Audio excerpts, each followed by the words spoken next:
Her i The Clubhouse, der har vi sådan en her mega fed CNC-fræser. Den står bare og venter på, at du kommer og bruger den. Og måske sidder du lige nu og tænker, hvad kan jeg egentlig med sådan en? Det skal jeg vise dig nu. Her har vi en, der er ved at skære noget i noget træ. Og det her det skal så blive til en vase, når det er færdigt. Og det kan vi se her.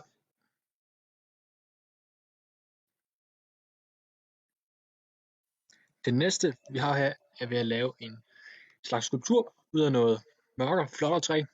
Og her får vi rigtig fint vist, hvad der er fordelen i CNC skærer frem for en 3D-printer, nemlig at man kan lave det ud af langt flere materialer end bare plastik.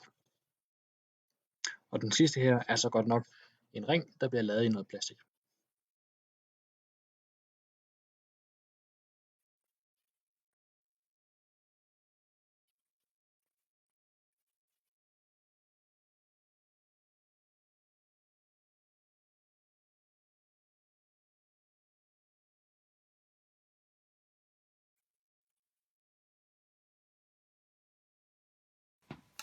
Så hvis du har en eller anden drøm om en bestemt ting, du gerne vil lave, eller måske synes du bare, det er en fed maskine, du gerne vil prøve, så kom herned, så skal du nok få lov til at lege med den.